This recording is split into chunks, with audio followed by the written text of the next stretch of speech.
Don't blink, yes you blink. Welcome to the Computer Show. Sitting one on this 23rd March 2025. Here's a video for the Ink Veneta Gaming channel, and it's the absolute pleasure that I had.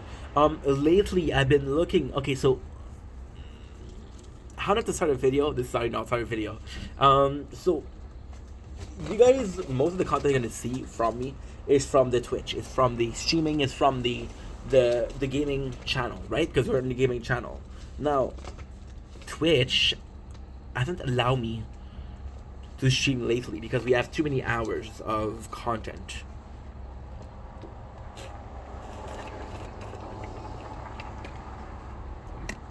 And because we have too many hours of content, I can't stream. But this gaming aspect, and it's nice because I was having a gamer burnout. So I've been using I bought a nice retro emulator. So I wanted to come in here to do two videos in one. The first subject is going to be how emulator changed my life, first of all. And then I'm going to talk about my best memories with old games, my best memory with old consoles. So I'm going to touch with the emulator. I'm going to go with the emulator first. I think the emulator, I come from a very, very strict family. And that very strict family was always like, hey, no more gaming, no more gaming, no more gaming. And as a kid who wanted to game, I went into survival mode. And survival mode in the best fashion was a very weird thing. So what I started doing was, my mom, and this is absolutely a true story, this is absolutely a fantastic story, this is an incredible story. My mom used to buy me every single console.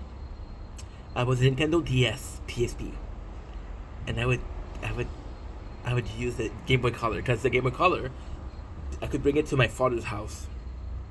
Retro gaming was such an important thing for me, for so many reasons. I remember being in my bed, and you know the kid that have this flashlight and are reading. I was a kid that had a flashlight in my mouth and was playing Pokemon Silver. That's why the Game Boy Color and the Game Boy Color and the Nintendo 64 are so important to me. Now, on paper, I do prefer the Game Boy Advance. There's a lot more game that I prefer on the Game Boy Advance. However, the Game Boy Color, I had access to it. It was also the Nintendo 64.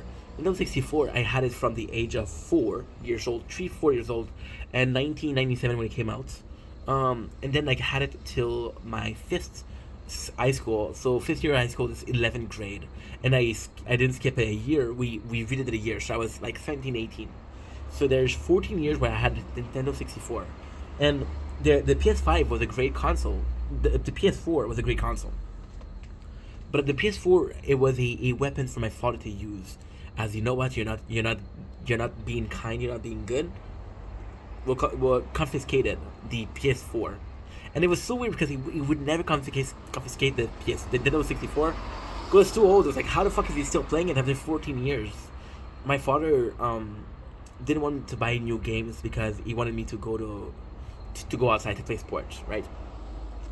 But those two consoles were everything to me. I still remember how flawed they were. On the Nintendo 64, the craziest fucking thing is how hard it is to emulate. And the Game Boy Color, the lack of light when it's dark, you cannot play. This is kind of bullshit, right? Nobody ever will do that again. The Game Boy Advance did something better, but the Game Boy Color, it was horrible. I don't even remember if the Game Boy Advance was lighted. The best console ever made in my eyes is the Game Boy SP, because it was the first Game Boy that you had a light and you could connect. That was amazing. That was fucking amazing, and it was pocket size. It was perfect. So going back to the Nintendo 64 and the Game Boy Advance, the Game Boy Color, and it's weird because I'm noticing a lot of similarity in those. For example, I had two games that I preferred over everything.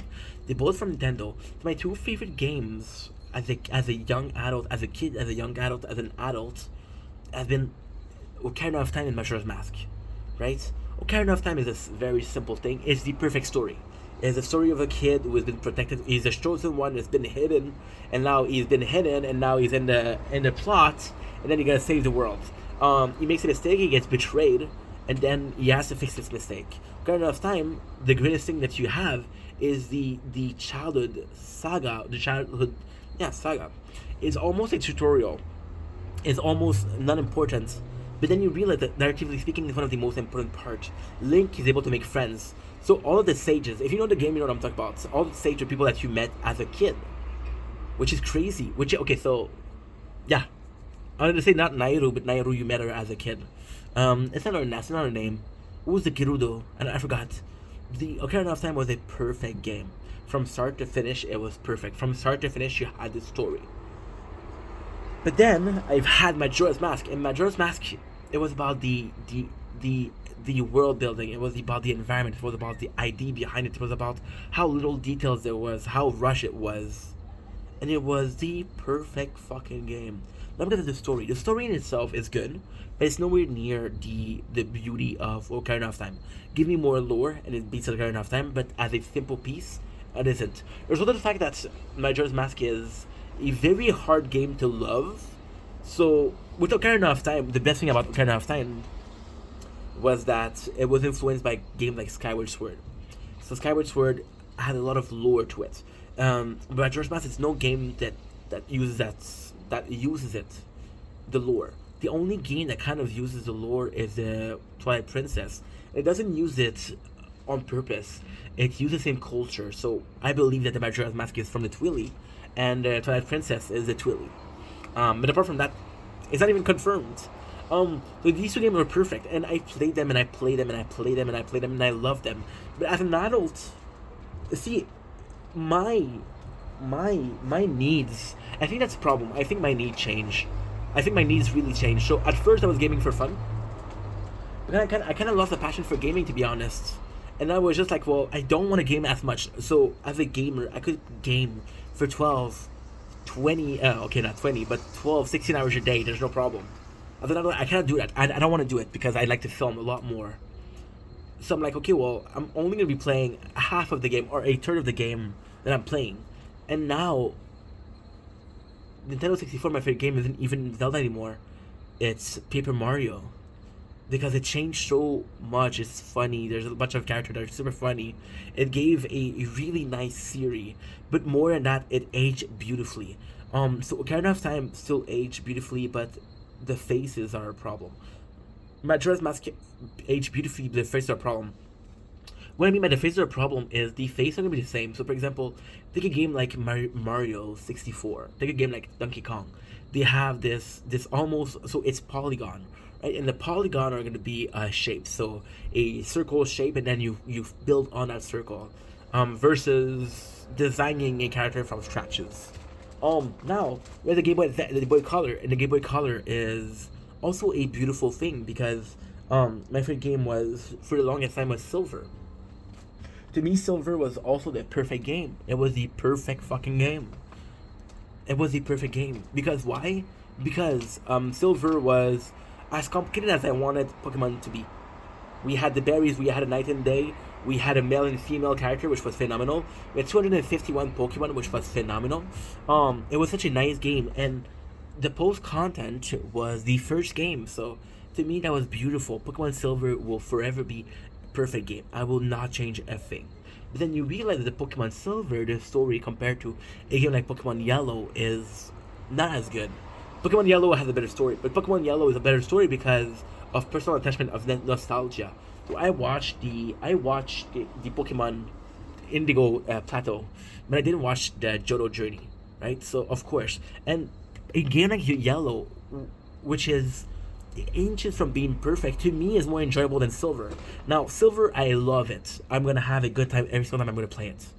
But Yellow, it's such a magical game because you're inches away from perfection.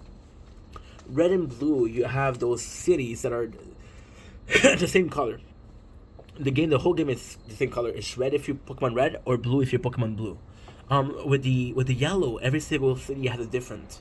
There's a lot more sprite. And Pokemon Yellow is a cheating game because you can have the 3 starters. You have the 3 starters, first of all, and you have Rocky, which is a Machamp. You can have a Machamp in this game without even trading with a friend. So this game is phenomenal. But again, with the years that pass, although I love these two games, I play them so often. I play them so often, and I have to admit that my favorite game in the series is in the Pokemon, the Game Boy Color. I'm gonna have to give it. I have no choice, no choice, but to give it to Mega Man X. Pokemon Yellow and Silver. I don't know. It breaks my heart. I can't talk about it. It breaks my heart. It breaks my heart because I want those two games to win. Now we have the emulator. You guys know that I came from a family that was very strict, very hardworking. So when I came to the apartment, I wasn't I wasn't wanting to work because again my own preconceived notion of work and how much it costs to a person in life. And the emulation was a free way to play games, and it was phenomenal. And it was my bread and butter for years. It was my bread and butter in the sense that I would come in and I would, oh fuck, it was nice. I would listen to the radio. I didn't have TV. I didn't have fucking internet. I had radio. I would play emulator. And at first, it was a opportunity to play a game that I didn't own. It was an opportunity to play a game that I didn't know. It was an opportunity to do a lot of stuff that I couldn't do. But in the very end, my fondest memories of the emulator is playing fan-made games. Pokemon. Those were the days because it was the community. It was something that brought us together. I didn't have to be online to play with people. I played a game that people did, not company did, but people did, and that was breathtaking. That was breathtaking. That was mesmerizing. And I have to say, I have to admit that those were the best years of my life. I know that's sad. I don't give a fuck if that's sad. It's the truth. Right? Anyway. That is pretty much it. Know that I love you, that you matter. I'll see you guys soon. Take it easy. Peace.